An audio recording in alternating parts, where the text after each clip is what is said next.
Alhamdulillah, alhamdulillahi rabbil alamin. Wa bihi nasta'inu ala umuri dunya waddin. Wa ala alihi wa sahbihi ajma'in, amma ba'du. Hadratan muhtaramin yang saya muliakan, segenap para hadirin wal hadirat yang insyaallah sama-sama dimuliakan Allah Subhanahu wa taala. Alhamdulillah, pada malam hari ini kita semua bisa kumpul bermuajahah bertolakul ini di tempat yang mulia ini. Dan alhamdulillah pula pada malam hari ini banyak wajah-wajah baru. Mudah-mudahan kita semua dicatat oleh Allah Subhanahu wa taala termasuk dalam deretan surga Allah Subhanahu wa taala. Selanjutnya langsung saja kita lakukan kajian kita ini dengan bacaan surat Al-Fatihah. Kita lihatkan mudah-mudahan dengan barokah surat Al-Fatihah, ilmu yang kita kaji pada malam hari ini Allah jadikan ilmu yang manfaat, ilmu yang barokah di dunia wal akhirah. Serta dengan barokah surat Al-Fatihah, mudah-mudahan kita semua, keluarga kita diberikan kesehatan, panjang umur, dalam ketaatan kepada Allah. Keluarga kita dijadikan oleh Allah keluarga yang sakinah, mawaddah warahmah. Keturunan kita dijadikan Allah keturunan yang saleh-salehah. Serta apa yang menjadi urusan kita, hajat kita di dunia maupun di akhirat, segalanya dimudahkan dan dikabul oleh Allah Subhanahu wa taala. Kutilkan ya wa ala kulli niyyatin shalihah. Bitilkannya wa ala kulli niyyatin shalihah.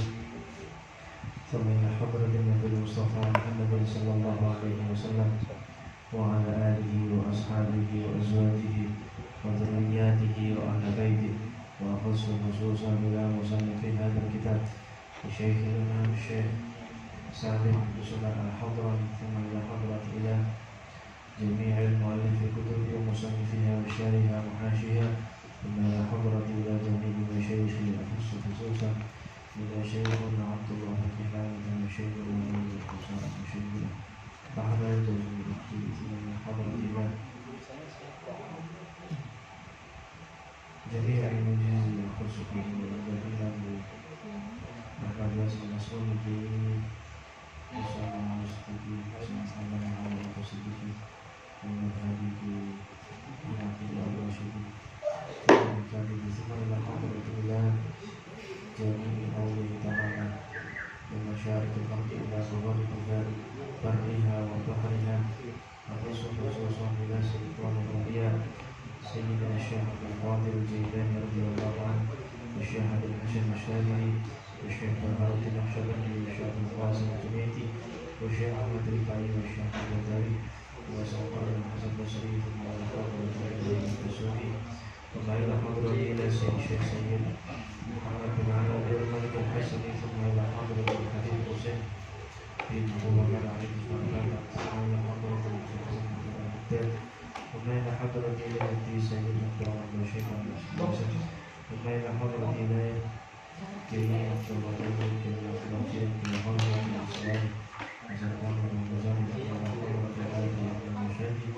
ثم إلى حضرة جميع آبائنا وأمهاتنا وأجدادنا وجداتنا ومشايخنا ومشايخ مشايخنا ولمن أحبنا ولمن أحسن إلينا ولذوي الحقوق الواجبة علينا ولمن استمعنا هنا بسببه ولأجله. شيء لله لنا وله الفاتحة. أعوذ بالله من الشيطان الرجيم. بسم الله الرحمن الرحيم. الحمد لله رب العالمين الرحمن الرحيم مالك يوم الدين إياك نعبد وإياك نستعين اهدنا الصراط المستقيم صراط الذين أنعمت عليهم غير المغضوب عليهم ولا الضالين.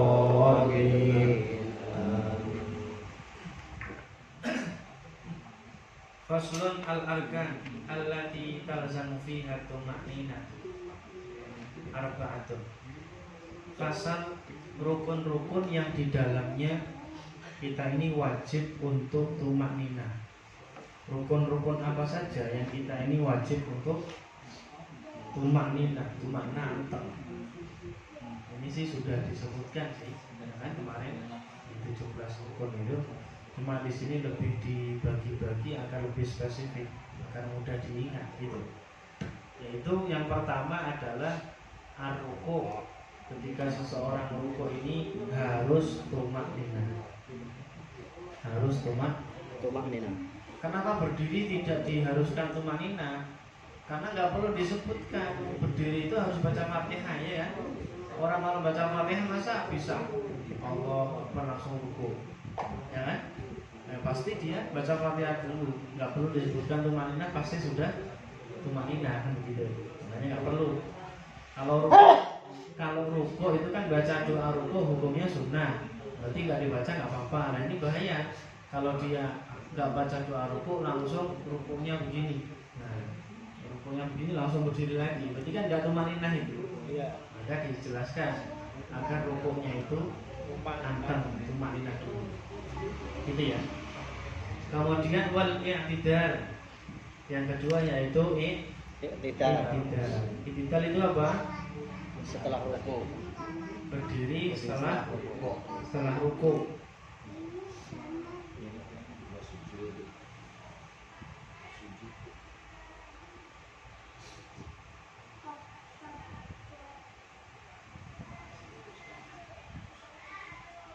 Ya, namanya i'tidal, berdiri setelah ruku. Itu juga wajib tumakninah.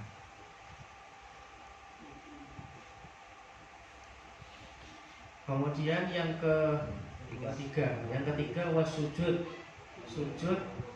Sujud yang pertama ataupun sujud yang kedua. Yang penting sujud judulnya itu. Itu juga wajib untuk tumakninah. Mantap. Kemudian yang keempat wal julus bainas sajdatain, yaitu duduk di antara dua sujud. Itu juga wajib tumakninah, wajib mantap. Terus tumakninah itu apa sih? At-tumakninatu hiya sukunun ba'da harakatin bihaitsu yastaqirru kullu udwin mahallahu biqadri subhanallah. Tumakninah adalah sukunun, yaitu berdiam. Tumakninah adalah diam ba'da harakatin, setelah bergerak. Jadi ketika dia itu berdiri kemudian bergerak ruku, Allahu Akbar, dia diam setelah bergerak. Berarti bergerak dulu kan, dari berdiri baca Fatihah surat kemudian Allahu Akbar ruku, ini kan gerak. Setelah itu dia harus berdiam dulu. Diam setelah bergerak, bihaitsu yastaqirru kullu udwin mahallah, dengan sekira masing-masing anggota tubuh kita ini anteng pada tempatnya.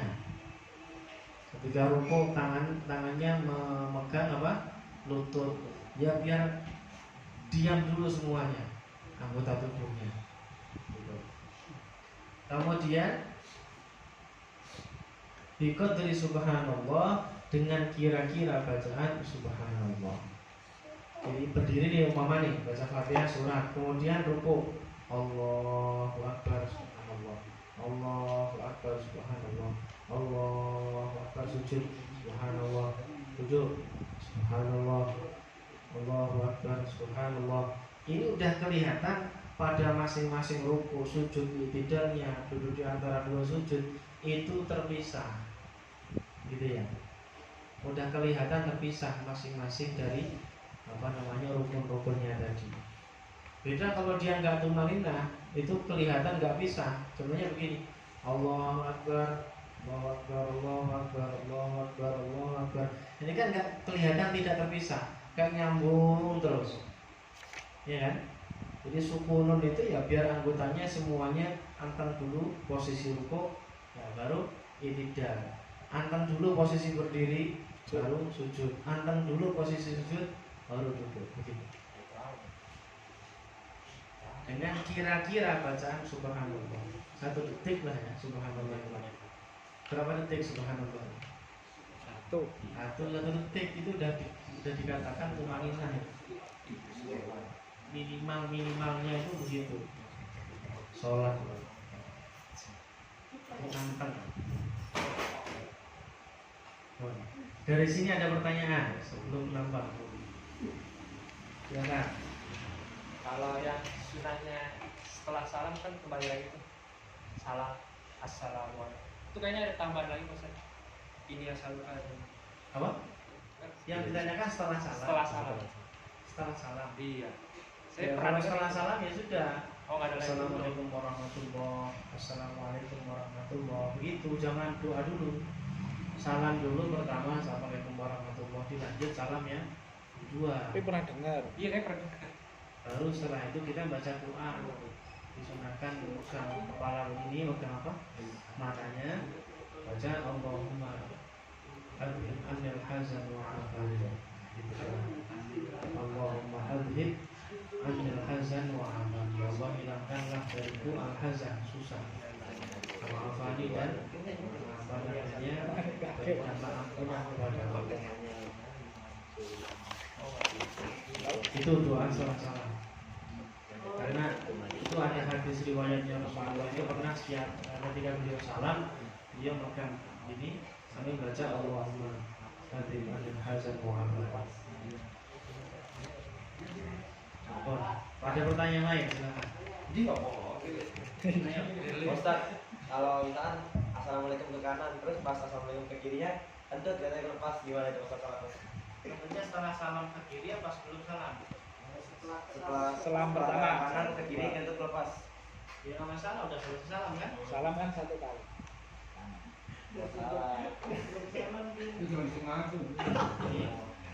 Benar. Jadi ketika sudah salam yang kedua itu berarti dia otomatis sudah selesai sholatnya. Kalau udah selesai, mau kentut, mau jempali juga terserah gitu. Nah, itu udah boleh apa saja. Kemarin nggak masuk sih. Karena definisi sholat itu apa? Aqwalun wa af'alun, ucapan-ucapan atau perbuatan-perbuatan muftatahatun bitakbir, yang dimulai dengan takbir, muftatahatun bitaslim, dan diakhiri dengan salam. Kalau udah salam kanan kiri udah berakhir sholatnya, tidak selesai. Setelah itu tentu juga gak batal. Rukun yang panjang. 3 rukun panjang itu apa? Rukuk, Oh, sujud yang pertama, dan sujud yang kedua. Ada yang mengatakan duduk di antara dua sujud itu juga sudah dikatakan rukun tauhid. Jadi ketika imam ruku, sampai lanjut aja Fatihahnya. Imam ini tidak belum selesai lanjut juga. aja, kalau belum selesai ya lanjut aja Fatihahnya. Imam sujud, lanjut Fatihahnya. Imam duduk, nah ini cepet-cepet ya. Cepetan usul. Nah, kalau nggak nyusul, imam sujud yang kedua, kok kita belum selesai Fatihah, belum mengikuti imam, maka sholat kita batal. Kalau menurut duduk di antara dua sujud itu rukun tauhid. Tapi kalau yang mengatakan bukan, sujud yang kedua lah yang rukun tauhid kan gitu. Berarti kan sujud pertama, sujud kedua, 3 rukun tauhid kan, rukuk, sujud pertama, sujud kedua. Maka ketika masih sujud ketiga, nah itu baru sampean apa namanya, kalau tidak menyelesaikan Fatihah, nggak cepat ikuti imam, masih baca Fatihah terus, sampai dikasih 2 pilihan, mufarokoh atau langsung sujud bareng imam, sudah usah ruku-rukuan, langsung sujud. Nanti ketika imam salam kita nambah 1 rakaat. Lagi. Iya, karena kita Fatihahnya bulat ya, nggak selesai-selesai. berarti termasuk masbuk dong, Mas. Apa? Masbuk dong berarti termasuk. Apanya? Jadi makmum masbuk berarti. Enggak, dia posisinya itu muafek. Kalau makmum masbuk itu imam ruku, dia harus langsung ikut ruku, itu masbuk. Tapi dia tetap menambah ya, tetap rakaatnya itu. menambah Fatihahnya. Kenapa? Tetap menambah rakaatnya. Dia makmum muafek. Imam takbir Allahu Akbar, dia langsung takbir Allahu Akbar. Tapi mungkin ketika imam baca Fatihah, baca surat, keenakan dia lupa baca Fatihah. Oh. Ketika imam ruku, dia baru keinget, saya belum baca Fatihah. Kan wajib baca dulu. Nggak boleh langsung ikut karena dia makmum muafek. Dia harus baca Fatihah dulu dan dia diberikan toleransi boleh ketinggal dengan imam pada 3 rukun yang panjang. Gitu. Kalau sudah lewat 3 rukun, ya lewat pula sholatnya, batal maksudnya. Kecuali dia masih berdiri, masih baca Fatihah, imam udah sujud, dia masih Fatihah, duduk di antara dua sujud, dia masih baca Fatihah. Dia kemudian imamnya sujud, dia masih baca Fatihah, sholatnya batal. Ini kalau menurut ulama yang mengatakan duduk di antara dua sujud rukun tawilah. Kalau yang tidak, itu rukun qasir, rukun pendek, rukun tawilahnya sujud yang kedua, berarti masih belum batal. Ketika dia imam ngangkat dari sujud yang kedua, baru kok dia belum ngikutin imam, maka dia sudah batal sholat. Maka dikasih 2 pilihan. Sampai niat mufaroqah, niat pisah dengan imam dan melanjutkan Fatihahnya sendiri, melanjutkan sholatnya sendiri, atau langsung saja kita baca Fatihah nggak selesai, langsung ikut sujud saja. Nanti imam salam kita tinggal nambah 1 rakaat. Kecuali kalau seumpama kita imam baru i'tidal, imam sujud pertama, baru sujud pertama ya imam ya, kita udah selesai Fatihah langsung i'tidal, sujud cepat, Enggak usah berarti. boleh. Tapi maksudnya kita tetap mengejar walaupun Jangan sampai kita ketinggal imam sudah sujud yang kedua. oh, jadi tetap dikejar walaupun dengan Makanya bacaan dikasih kesempatan 3 rukun yang panjang tadi. walaupun dengan bacaan subhanallah aja itu sudah cukup, umpamanya rukuknya Ya, cukup kita. Kan sunnah, nggak usah baca nggak apa-apa. Gitu. Yang penting Yang penting kita kejar imam. Fatihahnya terbaca, rukun-rukunnya dilakukan Tumakninah. dan mengajar imam cukup. Yang saya ini ketinggalan untuk barangnya doang, imamnya udah mau tinggal gitu. Kalau selesai Fatihah. Wah itu kalau itu mas sering. Sering. Sering. Itu nggak masalah. Kalau kita muafek ya. Kalau kita posisinya muafek untuk melanjutkan Fatihah, kemudian kita meninggal imam, rangkul saja, itu masih tidak masalah. Yang masalah itu ketika dia makmumnya masbuk, imam sudah baca surat, baru dia takbir Allahu Akbar. Imam ruku, dia nggak langsung ruku. Kemudian imam i'tidal, dia baru ruku. Ini masalah. Nanti kalau dia imam salam, harusnya nambah 1 rakaat. Tapi kebanyakan kan enggak. Bisa perhatikan. Ya. Kebanyakan kan imam salam ya ikut salam aja. Padahal dia belum dapat 1 rakaat. 1 rakaatnya mau itu dilihat ketika dia bisa rukuk tumakninah bersama imam. Gitu ya, jadi paham ya? Bisa. Kalau imam masbuk, makmum masbuk. Apa? Kalau dikatakan makmum masbuk maksudnya kan karena dia takbirnya nggak bareng kan. Ya makanya kalau masbuk itu imam ruku dia langsung ikut ruku. Iya, harusnya ruku. Pokoknya dia dapat nggak tumakninah ruku bersama imam. Kalau nggak dapat, berarti nggak dapat 1 rakaat. Nggak usah baca Fatihah, tapi sudah dapat 1 rakaat. Kalau rukunya itu bisa tumakninah bersama. Paham ya? Yang di belakang paham? Atau malah bulat aja? Gak apa, nih nanti yang bisa memahamkan temennya nanti. Coba nanti tanya, tapi Ustadz ngajarin apa sih? Saya nggak paham. Kalau nggak paham tanya, gitu ya? Iya. Siapa lagi? Yang ditanya harus bisa menjelaskan apa? Hah? Enggak, sampai aja ngacung Jadi misalnya lagi sholat sunnah, nah terus di belakang ada yang ngekok tuh, gue ikut sholat lagi, tapi Katanya sholat sunnah. kita sholat sunnah, Ya, yang ngekok sholat wajib. Iya. Dikirain sholat wajib kitanya. Ya biarin aja, cuekin aja. Biarin aja sampai sholat terusin aja. Cara ngulangnya gimana Pak? nolak. Apa? Jangan tahu Kalau zaman itu orang nempok ngapain di batas gitu ya. Jadi biarkan saja gitu loh. Memang nggak boleh kita sebagai sholat wajib bermakmum dengan sholat sunnah, emang nggak boleh. Boleh. Kata siapa nggak boleh gitu. Cuman imamnya sendiri. Cuma hukumnya khilaful aula, kurang utama. Yang utama ya wajib makmum dengan wajib. Itu saja. Tetap boleh wong rukuk sujudnya itu runtutannya sama kok. Cuman mungkin rokaatnya kan. Niatnya doang. Ya rokaatnya sekian salam tinggal nambah kita.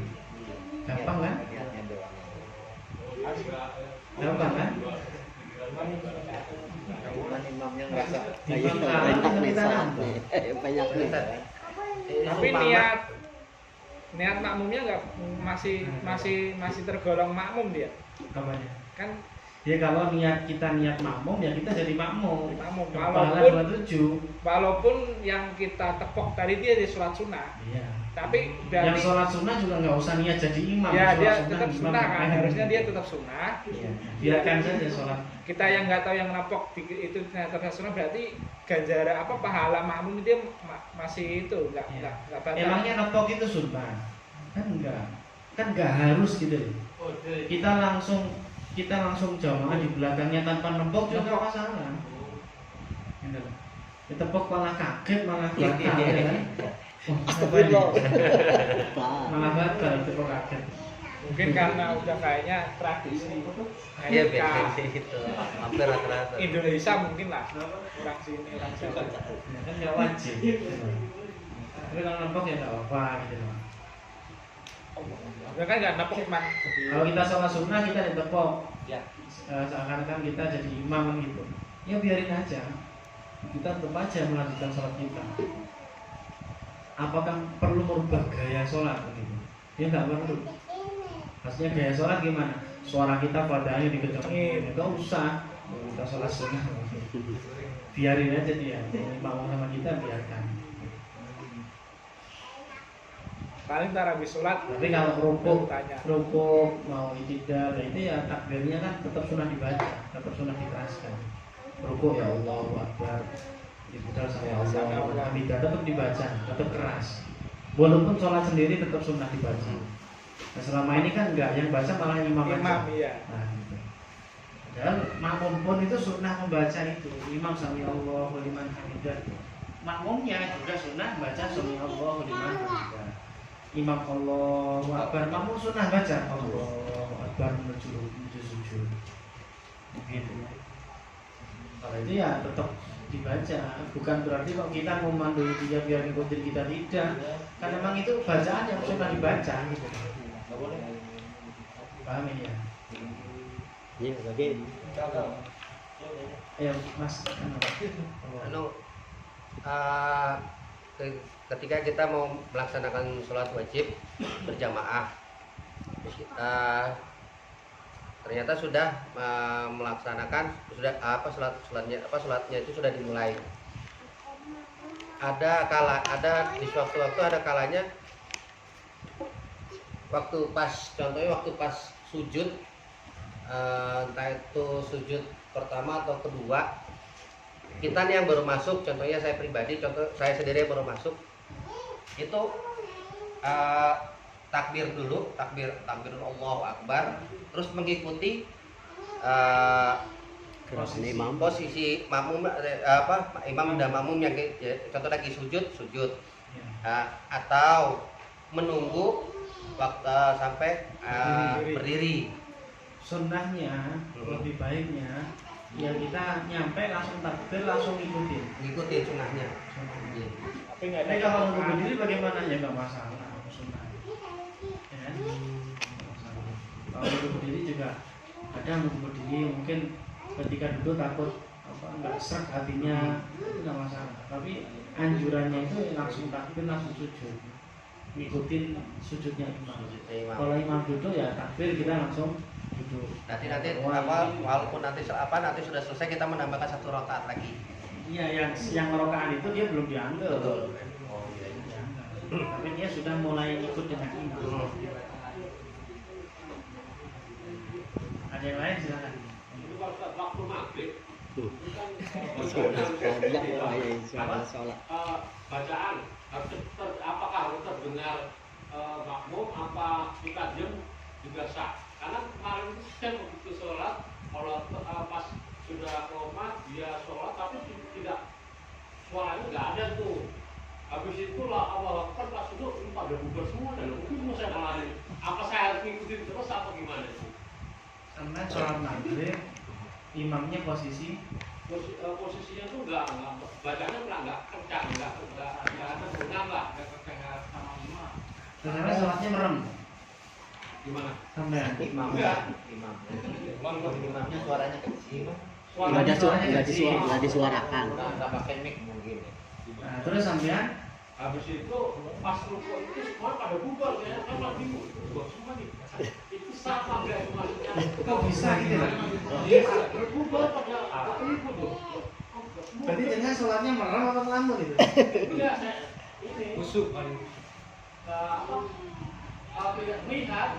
Jadi pas Allah Akbar, begitu dia udah selesai baca kan, ini dia barisan saya ini sini semua kan, bilang itu semua. Tapi begitu karena dia nggak ngucap Bismillahirrahmanirrahim, surat-suratnya nggak ini langsung Allah Akbar kan, Ya rukuk. kok nah ini mah bubar semua, saya mati loh. Semua ya. Imamnya rukuk, teman sampai bubar semua. Iya, karena mungkin karena dia nggak Tidak terdengar suaranya. Pas pembacaan Al-Fatihah mungkin enggak jadi nggak ragu kayaknya makmumnya. Jadi makmumnya ragu. Dia ragu sama imamnya berarti. ya mungkin itu orangnya pada ragu, tapi saya terusin aja kalau kayak Ya nggak masalah. Tapi imamnya masih cuma berdua masih bingung. Tapi sampean nengok-nengok enggak? Jadi gini. Nengok-nengok ke sampean. Jadi sholat maghrib itu sholat yang jahriyah. Jahriyah itu suaranya dikeraskan. Nah, tapi tadi kan ceritanya imamnya nggak mengeraskan suara. Nah, bagaimana hukumnya mengeraskan suara dalam sholat maghrib kan begitu ditanya. Nah, mengeraskan suara di dalam sholat yang jahriyah itu sunnah, tidak wajib. Tidak wajib imam mengeraskan suara. Kok imam pedul sunnah? Kan salah saya, imam saya gitu. Ya kan? Salah sendiri mau pada saya kan gitu. Ya kan? Kalau dibilang gitu, tapi ya nggak boleh egois gitu lah. Jadi imam tidak mengeraskan suara itu berarti dia tidak melakukan sunnah mengeraskan suara. Atau mungkin dia lagi batuk sehingga suaranya dipelankan saja biar bisa baca Fatihahnya lancar. Ada yang begitu. Soalnya kalau suaranya dikencangkan malah batuk-batuk. Sehingga imam rukuk nggak ada yang dengar, ya kan? Minimalnya kan paling tidak itu dirinya sendiri mendengar Fatihahnya atau takbirnya, itu minimalnya dia itu mendengar sendiri. Tapi kalau sholat berjamaah imam harus ini harus. Nah, ini loh ya karena yang mengharuskan jenengan. Makmumnya harus mendengar. Allah. Jadi itu tidak sebuah keharusan. Sunnah mengeraskan suara makmum yang terdengar sampai makmum. Itu hukumnya sunnah. Yang wajib dia itu baca Fatihah dan dirinya sendiri mendengar. Sunnahnya memperdengarkan makmum. Itu tidak wajib. Karena udah Kan bisa jadi ada orang, umpamanya posisi saya sholat sendiri, kemudian ada orang tahu-tahu makmum di belakang saya, ada 7 orang 5 orang, suara saya pelankan, terus kita ruku, ada sebagian yang bubar nggak mau jamaah saya tadi ya kan? Iya. Yang satu masih ada yang jamaah, sholat sendiri jamaah saya, saya niatnya sholat sendiri kok diikuti ya gitu. Walaupun boleh di tengah-tengah sholat merubah niat jadi imam itu boleh. Tengah-tengah sholat saya sholat sendiri, Allahu Akbar. Tengah-tengah sholat ada orang datang mau sama saya niat jadi imam ketika itu boleh. Niatnya seperti Ya ya Allah saya niat jadi imam cukup. Oh gitu cuy. Iya. Setelah tapi setidaknya nggak menyela bacaan rukunnya sholat. Atau bahkan nggak ada makmum pun kita niat jadi imam boleh, asal yakin nanti pasti ada makmum yang jamaah sama saya. Yakin seperti itu, dia boleh niat jadi imam dari pertama takbir. Tidak harus nunggu melihat makmum, tidak harus. Yang penting yakin ya. Tapi yakin kan harus ada tandanya. Jadi kita ada rombongan, kita bawa jamaah, pasti jamaah mau saya, itu yang jelas. Kalau sholat sendiri kemana-mana jalan kemana-mana sendirian ya jadi imamnya nggak mungkin gitu. Berarti untuk niatnya itu tidak memutus rukun ya, sholat di Al-Fatihah dong. Mungkin biasanya setelahnya Al-Fatihah harusnya. Tidak harus setelah, tidak harus ketika, tidak harus sebelum. Ya kapanpun dia boleh niat jadi imam. Asal jelas ada makmum. Misalkan lagi baca Al-Fatihah nih. Boleh. Tapi dalam hati. Niatkan dalam hati. Memang nawaitul imam kan yang enggak. Enggak ya. Ya kan? Saya kirain kan kemarin kan kalau takutnya memutus bacaan Al-Fatihah. Memutus kan enggak ada yang terputus di situ bacaan. Takutnya gara-gara niat itu kita konsentrasinya terputus bacaan Al-Fatihahnya. Kan membatalkan sholat. Fatihah itu kan diukur secara zahirnya. Secara zahir Fatihahnya sambung menyambung, ya berarti sudah nyambung. Nah, ketika saya sholat niat saya pengen sholat sendiri, nggak lagi pengen jamaah, tapi sholat kita di masjid. Tahu-tahu ada orang makmum sama kita, ya terserah kita. Kita mau niat jadi imam, maka konsekuensinya disunahkan mengeraskan suara, begitu. Atau tetap saya nggak mau niat jamaah, saya sholat sendiri. Tapi ada orang-orang yang berjamaah sama kita, ya biarkan. Saya sholat sendiri. Nah seperti yang Mas Mono berarti Ya, tadi itu ya. kali. Mungkin dia itu imamnya dia nggak niat imam, tetap Bukan niat jadi imam, mungkin Sunah dia sendiri. perasaan belum pantas jadi imam. Dia tetap sholat sendiri, tapi masih ada yang banyak yang ngikutin. Gitu. Dan akhirnya bubar sendiri. Pengimaman apa enggak itu maksudnya? Hah? Pengimaman enggak apa? Ya mungkin Ya enggak di pengimaman. Kalau di pengimaman di depan pasti ya ada intinya. imam. Ya, jadi Di pengimaman apa di tidak. So biasa. Ya pertama kan diajani ya Allah Subhanahu udah. Berarti ini Wah dia maju kan yakin. Oh, ya itu berarti udah imam. Nah habis itu udah di rumah. Terus ruko. Oh berarti gini, mungkin saja orang seperti itu lupa, tidak Iya, dikira perasaannya niat itu sendiri. udah sholat maghrib, tapi dia lupa kalau sholatnya itu dikeraskan suara, itu dia lupa. Bisa jadi seperti itu. khilafiyah musola apa ya? Iya musola begitu pas Ruko. Saya juga pernah seperti itu, jadi imam kemudian sholat maghrib, Allahu Akbar, udah rukuk saya makanya tadi nggak saya keraskan karena sholat jahar itu pernah terjadi sama saya juga. Tapi nyampe rokaat sampai dua nggak terasa juga. iya. Berarti emang kalau nyampe rokaat dua masa nggak ingat? Ya namanya orang lupa kan kapan ingatnya kan Iya. nggak bisa pasti kan. Kalau yang kedua harus ingat ya. Soalnya ada yang musola. Enggak harus ingat ya. Iya. Udah lupa. Ya kan kalau kita lihat hukumnya sunnah kan ya nggak apa-apa, cuma kan karena kita terbiasa umumnya lah kita sholat berjamaah dengan cara begini kan kayak mungkin kaget sok lah. Dikiranya harus itu. Nah, Betul. makanya gunanya ngaji Kadang-kadang ada begini. yang musola. Kalau ngajinya nggak kagetan ya. Jadi oh ada imam nggak mau keras Apa? biarin aja musola. Yang penting rukunya kita bisa ikut, tidaknya ikut cukup. Enggak usah berperangkat. Yang penting kita baca Fatihah. Jadi nggak kagetan. Ya, Betul. ada imam nggak baca Fatihah kaget. Bit Ya, karena oh. kita belum ngaji. Jadi kalau ngaji kan jadi paham. Kalau ternyata mengeraskan suara itu tidak wajib. Pernah dengar lah tadi Mas. Mungkin dia nggak mau pahala gitu, biarkan saja. Atau mungkin takut Fatihahnya dianggap dikritik, takut salah. Kan ada yang seperti itu. Ya, belum fasih mungkin. Yang kita sebagai orang gimana? Nanti kalau imam bacaannya Fatihahnya salah gimana? Wis salah, husnudzon saja. Fatihahnya benar, itu lebih aman bagi sholat kita. Daripada kita suruh, ini pasti imam Fatihahnya salah ini. Masa pun masih ikutin, kan Jadi bodoh salah. namanya. Udah salah diikuti, batal sholat sampean. Husnuzon. Husnudzon itu lebih aman bagi sholat. Kita kalau mau makmum nggak usah pilih-pilih Pak. Nggak usah pilih-pilih. Kan saya mau nggak pilih-pilih. Pilih-pilih yang ganteng. Enggak, makanya kiranya imamnya bahasa yang bagus, yang enak gitu kan, pilih-pilih mas yang dipilih gitu. Bukan di pengimaman mainnya. Di sop ketinggalan di belakang.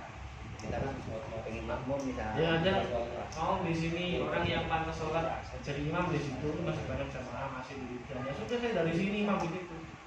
Allah rasanya jadi makmum boleh nggak boleh. Imamnya di situ saya di sini. Nah yang tadi Ustaz yang tentang husnudzon tadi nih dalam sholat, kalau seandainya kita merasa kurang nih mungkin di imam baik dalam gerakan atau dalam bacaan. Tadi Ustaz kan bilang berhusnudzon saja lebih baik kan. Jadi kalau bacaan kita bisa husnudzon. Kalau gerakan kita melihat. Oh iya benar melihat. Lalu bagaimana kalau seandainya karena masih ada keraguan di diri sendiri, akhirnya kita ya mungkin mungkin selesai salam, kita bangun lagi, pindah tempat atau bergeser melakukan sholat, mengulang lagi. Itu benar atau tidak, Ustaz? Itu kurang kerja. Kurang kerja. Kalau kita yakin itu imam, ya sudah langsung aja sholat jamaah. Kalau semua nggak yakin, ya sudah niat langsung mufaroqah saja ketika itu. Mufaroqah memisahkan diri gitu ya? Iya. Oh, iya. Tinggal terusin sendiri. Ya kan nyampain sendiri ya kalau sholat lagi. Nyampain diri gitu. Lebih baik buat sholat sunnah lagi yang lain. Karena kita ragu ya nggak usah jamaah sama dia. Ya lagi. Ya. Ramai nih. Mewakili dari adik-adik kita nih. Tadi ke saya. Kalau misalkan takiyat akhir tidak menunjuk itu hukumnya apa? Nah, menunjuk itu sunnah. Langsung jauh kan? Nanti nggak menunjuk nggak masalah. Terus tadi dia bilang nggak begini juga boleh. ketika sholat zuhur asar itu tidak dikeraskan, ada riwayatnya tidak Ustaz. Biasanya sholat zuhur sama asar tidak. Ada biasanya. Ada. Ntar dijawab. Dengerin. Ngaji terus. Memang zaman dulu itu dari awal mulanya itu sholatnya itu kalau zuhur asar itu memang dipelankan. Apalagi waktu zaman perang. Waktu di Mekah itu Rasulullah dapat not mulai Islam kan ketika itu Rasul perintah sholat. Nah ketika beliau Islam itu kan masih di Mekah. Belum hijrah ke Madinah, belum masih di Mekah. Nah mulai sholat pertama kan sholat zuhur. Nah, kenapa kok pelan? Hikmah ini bukan ilat ya. Hikmahnya itu pada waktu itu orang-orang kafir Quraisy itu sangat membenci orang-orang Islam. Jadi kalau sholat zuhur suaranya kenceng, diwarani, dilempari kayu onta, dilempari batu, kan begitu. Maka pelan, karena masih banyak yang hidup. Kalau malam kan udah pada mati semua tuh, udah tidur semua. Jadi kita agak keras pun nggak terganggu mereka. Riwayatnya. Tuh riwayat. Ceritanya begitu, hikmahnya. Tapi walaupun dikeraskan juga tidak apa-apa. Tapi nggak mendapatkan kesunahan memelankan suara. Sunnahnya pelan. Soalnya Zahir Siriyah itu ranah sunnah, bukan ranah wajib.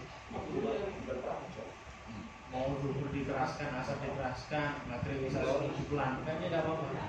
Tapi yang nggak dapat pahala mengeraskan ataupun memelankan suara. Itu ada pahalanya sendiri. Paham? Jadi itu ranah sunnah. Sunnah itu kalau dilakukan dapat pahala, kalau ditinggalkan tidak mendapatkan dosa. Tidak mendapatkan dosa. Iya lagi ramai. apa lagi? Kan bisa jawab lagi. Kayak kan biasanya nih ketika sholat subuh tuh Pak Ustadz, saya sering lihat ini sikap kita ketika muadzin disuruh oleh imamnya untuk qomat, tapi di belakang kita masih ada sholat sunnah nih. Sikap kita gimana? Apa menunggu atau ikutin ya imam? Muadzin disuruh qomat. Iya, suruh imamnya. Kan jamaah Masih ada yang sholat sunnah. Iya. Biasanya kan saya ngeliat tuh nunggu aja, padahal udah disuruh aja gitu. Dan suruh qomat. Kan ada kebijakan. Kalau di sini 10 menit. Kalau di sini 10 menit mulai masuk waktu subuh atau sholat apapun itu ukurannya 10 menit. Azannya sampai komatnya itu 10 menit. Kalau sudah tinggal setengah menit kok masih ada yang sholat sunnah, ya salah sendiri. Ini udah kebijakan bersama, kan begitu, udah kebijakan. Jadi al muslimuna ala syurutihim. Jadi orang Islam itu mengikuti aturan-aturan orang Islam itu sendiri. Di sini aturannya begitu, ya kamu harus ikut aturan sini. Udah selesai waktunya sholat, udah waktunya qomat, kok dia sholat sunnah, ya biarkan qomat saja.